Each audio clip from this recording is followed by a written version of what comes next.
ಸನ್ಮಾನ್ಯ ಸಭಾಧ್ಯಕ್ಷರು.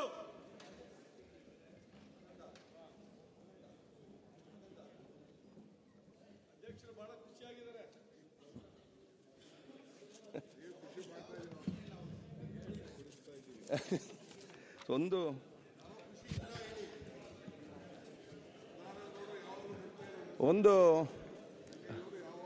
ಒಂದು ಮಾಹಿತಿ ಇದೆ.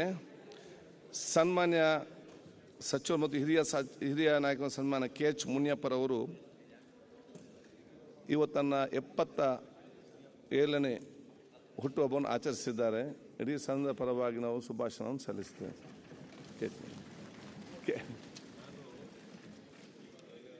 ಅಧ್ಯಕ್ಷರೇ, ನಿಮ್ಮ ಅನುಮತಿಯೊಡನೆ ಪ್ರಾರಂಭ ಮಾಡಿ ಆಮೇಲೆ ಕೂತ್ಕೊಂಡು ಮಾತಾಡಲಿಕ್ಕೆ ನೀವು ಅನುಮತಿ ಕೊಟ್ಟರೆ ಕೂತ್ಕೊಂಡು ಓದ್ತೀನಿ. ಕೂತ್ಕೊಂಡೆ ಮಾಡಿ. ಸನ್ಮಾನ್ಯ ಸಭಾಧ್ಯಕ್ಷರೇ,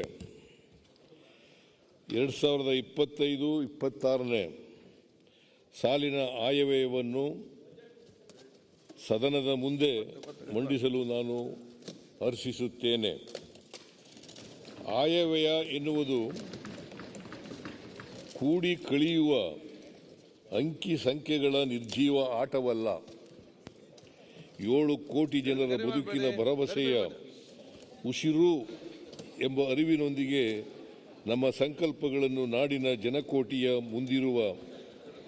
ಮುಂದಿರಿಸುವ ಬಹುದೊಡ್ಡ ಹೊಣೆಗಾರಿಕೆಯೊಂದಿಗೆ ನಿಂತಿದ್ದೇನೆ. ನಮ್ಮ ಕೈ ಬುಟ್ಟಿಯಲ್ಲಿ ಸಿಡಿಲ ಗೂಡಿಹುದು, ಹುಡುಕಿ ನೋಡಿದರಲ್ಲಿ ಸುಮದ ಬೀಡಿಹುದು. ಕುವೆಂಪು ಅವರು ಬರೆದಿರ್ತಕ್ಕಂಥ ಪದ್ಯ ಇದು. ರಾಜ್ಯದ ಪ್ರತಿ ಪ್ರಜೆಯ ಕನಸನ್ನು ಸಾಕಾರಗೊಳಿಸುವ, ನಾಳೆಗಳ ಬಗ್ಗೆ ಭರವಸೆ ಮೂಡಿಸುವ, ನುಡಿದಂತೆ ನಡೆಯುವ ನಮ್ಮ ವಾಗ್ದಾನವನ್ನು ಈ ಆಯವ್ಯಯ ಇನ್ನಷ್ಟು ದೃಢಪಡಿಸುತ್ತದೆ. ಆಯವ್ಯಯವು ಸುಸ್ಥಿರ ಮತ್ತು ನ್ಯಾಯಬದ್ಧ ಆರ್ಥಿಕತೆಯ ಮೂಲಕ ಪ್ರತಿಯೊಬ್ಬರ ಕಲ್ಯಾಣ ಸಾಧ್ಯವೆಂಬ ಮಹಾತ್ಮ ಗಾಂಧೀಜಿಯವರ ಆಶಯದ ಸ್ಪಷ್ಟ ದಿಕ್ಸೂಚಿಯಾಗಿದ್ದು, ಸರ್ಕಾರದ ಸಾಮಾಜಿಕ ಆರ್ಥಿಕ ಸಮಾನತೆಯ ಬದ್ಧತೆಯನ್ನು ಪ್ರತಿಬಿಂಬಿಸುತ್ತದೆ. ಬಲಿಷ್ಠವಾದುದು ಮಾತ್ರ ಬದುಕುತ್ತದೆ ಎಂಬುದು ಮೃಗೀಯ ತತ್ವ. ಮನುಷ್ಯ ಸಮಾಜದಲ್ಲೂ ಈ ರೀತಿಯಾದರೆ ಅದನ್ನು ಸೋಷಿಯಲ್ ಡಾರ್ವಿನಿಸಮ್ ಎಂದು ಕರೆಯಲಾಗುತ್ತಿದೆ. ಈ ತತ್ವಕ್ಕೆ ವಿರುದ್ಧವಾಗಿ ಮಾನವೀಯ ನೆಲೆಯಲ್ಲಿ ಸಮಾಜದ ಆಶಯದ ಮೂಲಕ ದೇಶವನ್ನು ಕಟ್ಟಲು ಬಾಬಾ ಸಾಹೇಬ್ ಡಾಕ್ಟರ್ BR ಅಂಬೇಡ್ಕರ್ ಅವರ ಸಂವಿಧಾನ ರಚಿಸಿಕೊಟ್ಟಿದ್ದಾರೆ. ಸಂವಿಧಾನದ ಹಿಂದೆ ಬುದ್ಧ, ಬಸವಣ್ಣ, ನಾರಾಯಣ ಗುರು ಮುಂತಾದ ದಾರ್ಶನಿಕರ ಕನಸುಗಳಿವೆ.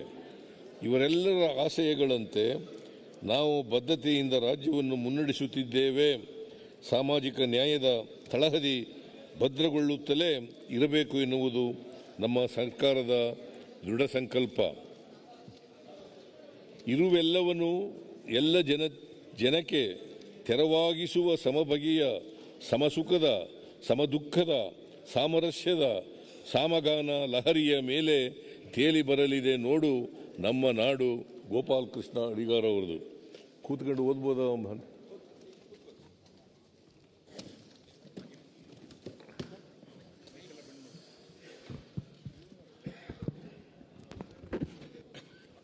Thank you.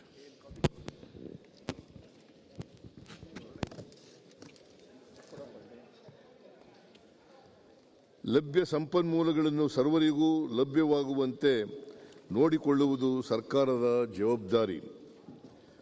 ಆರ್ಥಿಕ ಅಭಿವೃದ್ಧಿ ಹಾಗೂ ಜನಕಲ್ಯಾಣಗಳ ನಡುವೆ ಸಮತೋಲನ ಸಾಧಿಸಿ ಸಾರ್ವತ್ರಿಕ ಮೂಲ ಆದಾಯ ಕಲ್ಪನೆಯ ಮೂಲಕ ಕರ್ನಾಟಕ ಅಭಿವೃದ್ಧಿ ಮಾದರಿಯನ್ನು ರೂಪಿಸುತ್ತಿದ್ದೇವೆ. ಪಂಚ ಗ್ಯಾರಂಟಿಗಳು ಸೇರಿದಂತೆ ನೀಡಿರುವ ಹಲವು ಕಲ್ಯಾಣ ಕಾರ್ಯಕ್ರಮಗಳು ಉಚಿತ ಕೊಡುಗೆಗಳಲ್ಲ. ಇವು ಆರ್ಥಿಕ ಮತ್ತು ಸಾಮಾಜಿಕ ತತ್ವದಲ್ಲಿ ಮಾಡಿರುವ ಹೂಡಿಕೆಗಳು ಎಂದು ಆತ್ಮವಿಶ್ವಾಸದಿಂದ ಹೇಳಬಯಸುತ್ತೇನೆ.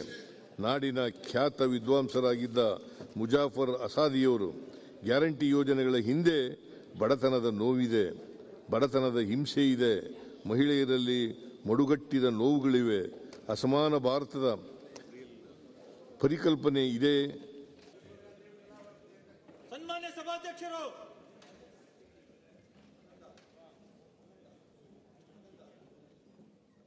ಅಧ್ಯಕ್ಷರು ಬಹಳ ಖುಷಿಯಾಗಿದ್ದಾರೆ.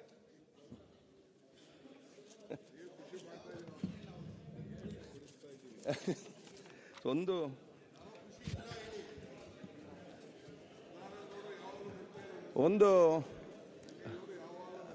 ಮಾಹಿತಿ ಇದೆ. ಸನ್ಮಾನ್ಯ ಸಚಿವರು ಮತ್ತು ಹಿರಿಯ ನಾಯಕನ ಸನ್ಮಾನ್ಯ KH ಮುನಿಯಪ್ಪರವರು ಇವತ್ತನ್ನ 77ನೇ ಹುಟ್ಟುಹಬ್ಬವನ್ನು ಆಚರಿಸಿದ್ದಾರೆ. ಇಡೀ ಸಂಘದ ಪರವಾಗಿ ನಾವು ಶುಭಾಶಯವನ್ನು ಸಲ್ಲಿಸ್ತೇವೆ.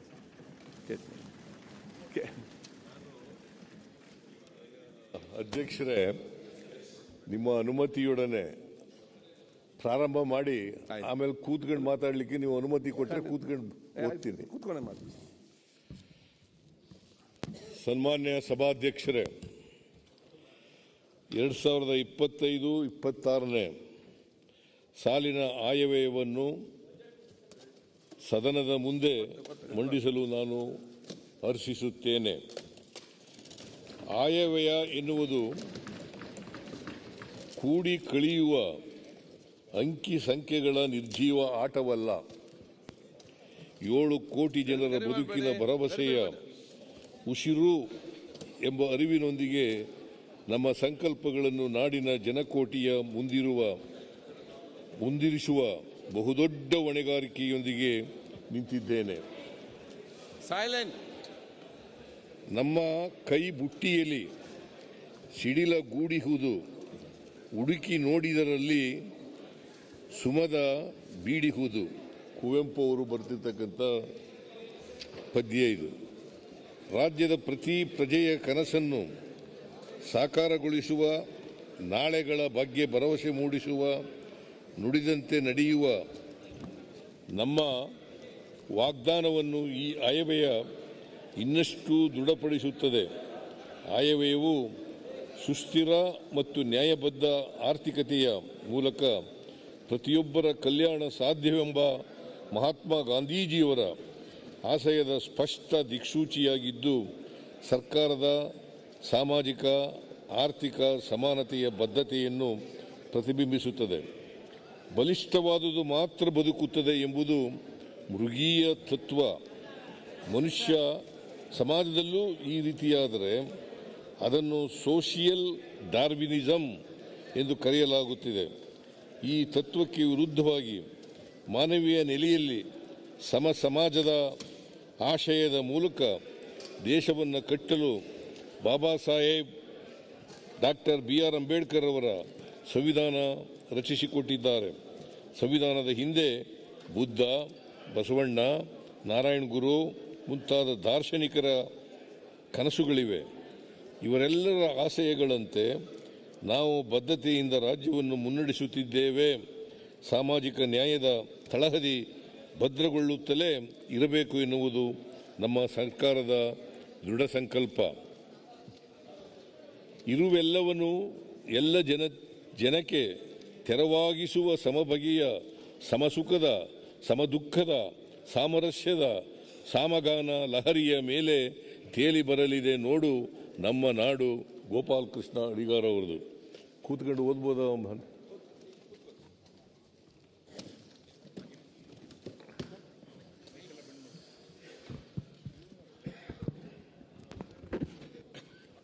Thank you.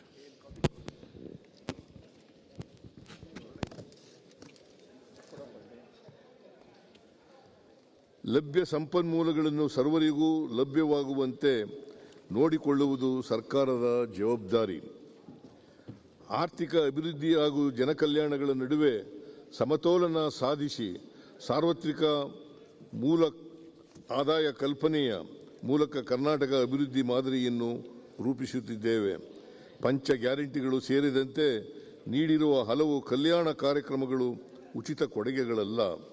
ಇವು ಆರ್ಥಿಕ ಮತ್ತು ಸಾಮಾಜಿಕ ತತ್ವದಲ್ಲಿ ಮಾಡಿರುವ ಹೂಡಿಕೆಗಳು ಎಂದು ಆತ್ಮವಿಶ್ವಾಸದಿಂದ ಹೇಳಬಯಸುತ್ತೇನೆ. ನಾಡಿನ ಖ್ಯಾತ ವಿದ್ವಾಂಸರಾಗಿದ್ದ ಮುಜಾಫರ್ ಅಸಾದಿಯವರು ಗ್ಯಾರಂಟಿ ಯೋಜನೆಗಳ ಹಿಂದೆ ಬಡತನದ ನೋವಿದೆ, ಬಡತನದ ಹಿಂಸೆ ಇದೆ, ಮಹಿಳೆಯರಲ್ಲಿ ಮಡುಗಟ್ಟಿದ ನೋವುಗಳಿವೆ. ಅಸಮಾನ ಭಾರತದ ಪರಿಕಲ್ಪನೆ ಇದೆ.